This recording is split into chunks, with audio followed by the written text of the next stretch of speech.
எதிர்பாராததை எதிர்பாருங்கள் அப்படிங்கிற மாதிரி தான் இந்த வாரம் டபுள் எவிக்ஷன் அப்படிங்கிற ஒரு தகவல் கிடைச்சிருக்குங்க. ஆமாங்க, ரொம்ப நாளா தப்பிச்சுட்டே இருந்த ரம்யா அவங்களும் சரி, சாண்ட்ரா அவங்களும் சரி சேர்ந்து எவிக்ட் ஆயிருக்காங்க. கமருதீன் அவரை வெளியே அனுப்புவாங்கன்னு சொல்லி எதிர்பார்த்துட்டு இருந்த எல்லாருக்குமே சரியான ஒரு ட்விஸ்ட் தான். இந்த வாரம் டபுள் எவிக்ஷன் இருக்கு, ஆனாலும் கமருதீன் அவரு சேவ் ஆயிட்டாரு. ரொம்ப நாளா தப்பிச்சுட்டு இருந்த ரம்யா அவங்க இந்த லிஸ்ட்ல மாட்டிக்கிட்டாங்க. அதாவது இந்த வாரம் அவங்க எவிக்ட் ஆகி வெளியே வர போறாங்க. சாண்ட்ரா அவங்க வீட்டுக்குள்ள இருந்தா கண்டிப்பா பிரஜின் அவரு பிரேஸ் டாஸ்க்ல வீட்டுக்குள்ள வருவாருன்னு எல்லாரும் எதிர்பார்த்தாங்க.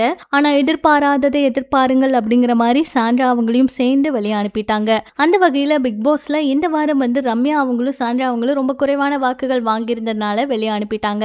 இதுக்கு முன்னாடி எல்லாரோட ஒரு கோரிக்கை என்னவா இருந்துச்சுன்னா, கமருதீன் பார்வதி இவங்க 2 பேரையும் பிரிச்சு விடுங்க, இவங்கள யாரோ ஒருத்தரை எவிக்ட் பண்ணி வெளியே அனுப்புங்க. இவங்க முகம் சுளிக்கிற மாதிரி சில விஷயங்கள் பண்றது மட்டும் இல்லாம 18+ பேசுறாங்க, நிறைய இடத்துல மியூட் ஆகுது இவங்க பேசுறது, அப்புறம் மைக்க மறைச்சிட்டு பேசுறாங்க, பிக் பாஸ் ரூல்ஸை மதிக்கிறது இல்ல, இப்படி ஒரு போட்டியாளரை வீட்டுக்குள்ள வச்சு நீங்க என்னங்க பண்ண போறீங்க அப்படிங்கறதா எல்லாருடைய கருத்தாவும் இருக்கு. ஆனா பிக் பாஸ் போட்டியாளர்கள் நிறைய பேர் வெளியே பார்த்ததுல இருந்து நிறைய பேர் சொல்ற விஷயங்கள் என்னன்னா, பாதி பாதியா கட் பண்ணி போடுறாங்க, பாதி விஷயங்கள் இதுல இல்லவே இல்ல, இது அங்க நடக்கவே இல்ல அப்படிங்கறத அவங்களுடைய கருத்தா சொல்றாங்க.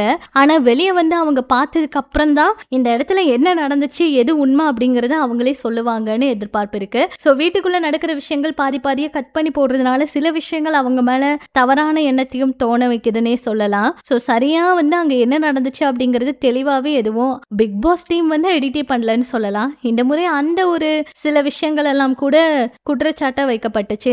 ஆனாலும் பார்வதி கமருதீன் இவங்க செய்யற சில விஷயங்கள் ரொம்பவே கோவத்தை தான் ஏற்படுத்துது. அவங்க 2 பேருமே ரூல்ஸையே மதிக்கிறது இல்ல, மைக்க மறைச்சிட்டு பேசுறது, இந்த விஷயங்களை அவங்க தொடர்ந்து பண்ணிட்டே தான் இருக்காங்க. மற்ற போட்டியாளர்களுக்கு என்ன பாதிப்பு வந்தாலும் எங்களுக்கு பரவாயில்ல, நாங்க இப்படித்தான் இருப்போம் அப்படிங்கிற மாதிரி தான் இருக்காங்க. அவங்க பிரேக்கப் பண்ணாலுமே நாங்க எங்களுக்குள்ள இருக்க அன்பு மாறாது அப்படிங்கிற மாதிரி தான் இருக்காங்க.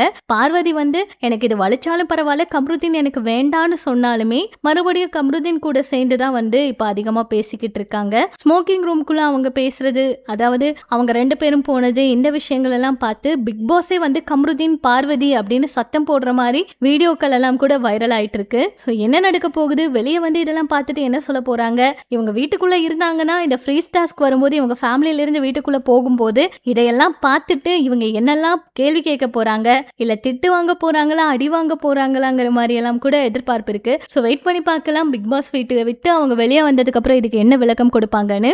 இந்த வாரம் ரம்யா சாண்ட்ரா இவங்க எவிக்ஷன் பத்தி நீங்க என்ன நினைக்கிறீங்க அப்படிங்கிற உங்களோட கருத்துக்களை சொல்லுங்க. பிக் பாஸ் அப்டேட் தெரிஞ்சுக்க நம்ம சேனல் கூட இணைஞ்சிருங்க.